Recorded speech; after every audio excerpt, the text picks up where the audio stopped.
Hey everybody, today's episode is about acupuncture and how acupuncture can help with grief. And I will be talking about that over this glass of wine called RHINESTONES, which is particularly relevant for Eterneva since we make diamonds.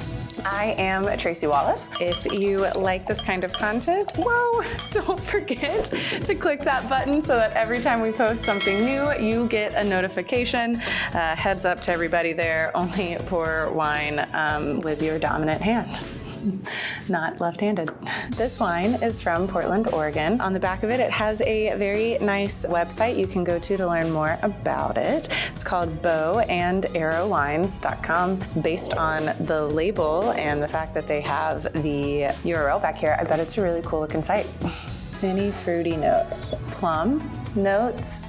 It's good. It's drier than other things that we've had. There's something in like the back of your throat that kind of like cinches. It's good. I like when that happens. Hopefully somebody comments one day and tells me what that is, and as a result, what kind of wines I like. I'm sticking with plum. I feel like good about plum. Like I think some wines might have plum in them, or an essence of plum, as I have learned recently that you can have like an essence of things. Like one of the last wines didn't have leather in it. It had like essences of leather. First and foremost, my birthday was not too terribly long ago. And when I came into the office, good old Phil, who y'all can't see, but is behind the camera, said, "Hey Tracy, I have a birthday gift for you that I won't give you until Thursday," which is when we typically film these, which immediately made me think, yes, probably for that YouTube thing. But then I asked, what is it? And he's like, okay, this is the only hint that he gave, which was, it is something I wouldn't do, but I think you might. Now, beyond that being vague, I just want all of you to know that like I'm a human that quite a few things I won't do. So to find something that fits in that specific niche is weird. I talked about it with our CEO here. I told my wife about it over dinner. So everybody is very curious what is in the secret package. I also don't really have nails or strength, clearly. Plant the seed. Oh, is this like an earwax thing? Earring? No, that's not what it's called. Waxing? It's probably not called that either. Ear seed kit. Am I gonna have to put this stuff in my ear? Ooh, peel ear seed with tweezer. That's step number 1. Gross. It helps to heal my body and my mind through pressure points in my ear. And a tweezer comes with it. Wait, are these diamonds? Are these like little things? This is a tweezer, a gold-plated tweezer, which is nice. And then these are tiny little diamond things that actually on the back do look like they kind of have like little button things, so it might poke.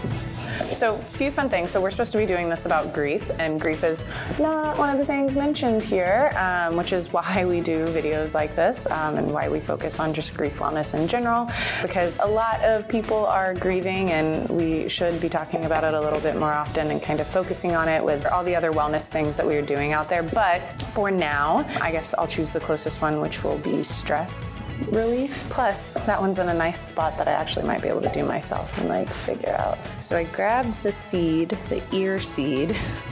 Okay. Oh, cool. Place it on the same point on both ears. Press to stick to ear. I showered yesterday, and shower days are the days I clean my ears, so it's been a day. One day. Just want everyone to know that. Oh my goodness, this would be better with a mirror. Or just like, okay, hold on. That sounded so bad.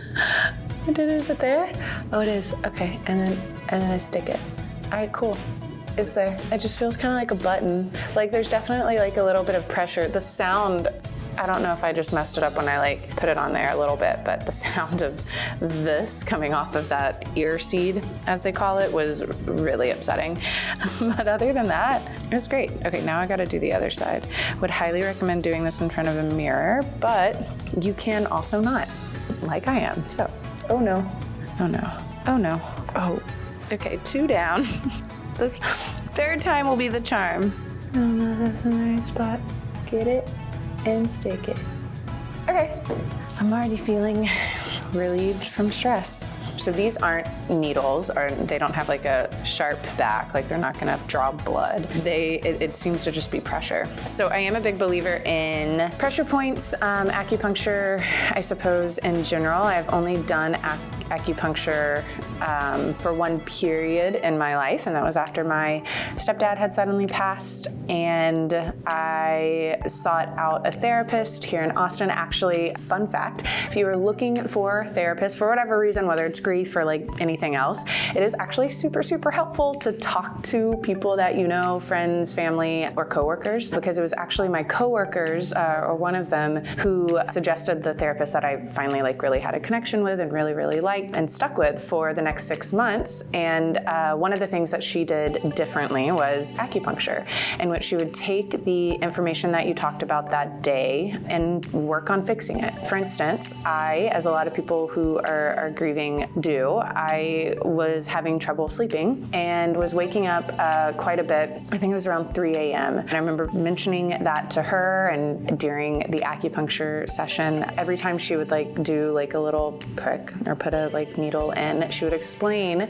what it was that she was targeting. So whether it was like the liver or the heart, or for this reason or for that reason, whatever it was. And I remember her multiple times doing it for the waking up in the middle of the night. So according to Chinese medicine, 3 a.m., 4 a.m. Are typically the hours of the grievers. I can't remember exactly what Chinese medicine says that is, like which organ that's related to, but I know in sound therapy, which we'll talk about in another one entirely, grief is held in the heart. Anyways, she would do acupuncture for that. She would do acupuncture for a lot of different things, like I mean, any kind of like headaches that you might have. Honestly, just about everything. Or if like I had like sprained my ankle running, whatever.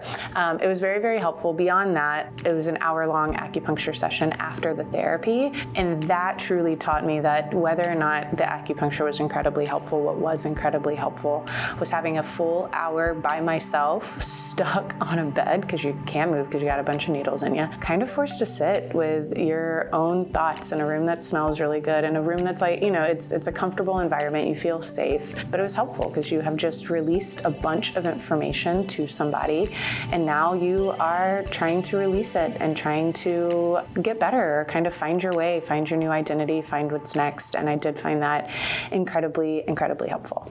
Notes. It always comes back to the notes, does it not? Ooh. Do y'all think that like by the end of this, depending on how long we do this series, that like I'll be really good at it? Like how cool would it be that at the end of all of this, and then I go on and become a master sommelier? That'd be cool. Because right now, really the way I'm doing it is just trying to constantly think of things that could potentially be in wine and then guessing. I will say though, this one seems to have more of a citrusy flavor. I don't think grapefruit is in it, but I do feel decently like tied to the idea that something citrusy is, except for the fact that it's from Portland, and that thus makes me think that might be wrong. Cranberries! Are cranberries in it? So I know acupuncture is with needles, and that like really freaks a lot of people out. I luckily am not somebody who's freaked out by needles, but like don't even begin to talk to me about heights. But it didn't necessarily feel like needles. It's just they put the needles in so softly and delicately. It was almost just like kind of like a light touch, almost like a tickle, but don't worry if you also hate being tickled.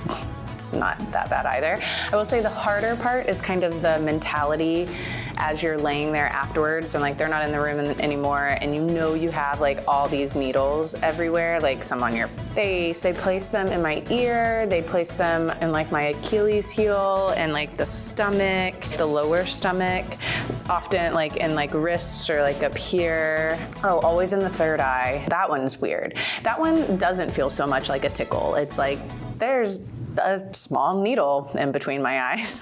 It feels more like that. It doesn't hurt, but you're like that. You're keenly aware, which is good because your third eye is supposed to bring about awareness. So hopefully it works. But I was always convinced that like I could not move a muscle like for the next hour. I must stay entirely still lest one of these needles moves to another spot and like breaks a vein or something, which I don't think that is how that works at all. But that was a fear, and it never happened. So, an herb. What kind of herbs are in Portland? Rosemary? What's close to rosemary? Rose bushes. Phil, tell me what's in it. There's supposedly raspberry Okay, there seems to be raspberry in a lot of these wines. I should guess that more often. and thyme. Oh, like thyme, like just thyme, like, okay, never mind. There could be a good joke in there. But I'm not the person to deliver it, clearly. That is it for today, everybody. So again, subscribe if you want to see more of these. Also, next time, go ahead and grab yourself a glass of wine, or if you don't drink wine, you can always grab juice. You can also just like grab water, anything you want. Grab a snack even, maybe something with rosemary on it. Bye. Are you over the death of that loved one by now? And you say, yeah, of course I am, because that's so easy. It happened like, a year ago. I'm done, over it, not important anymore. Here's some wine.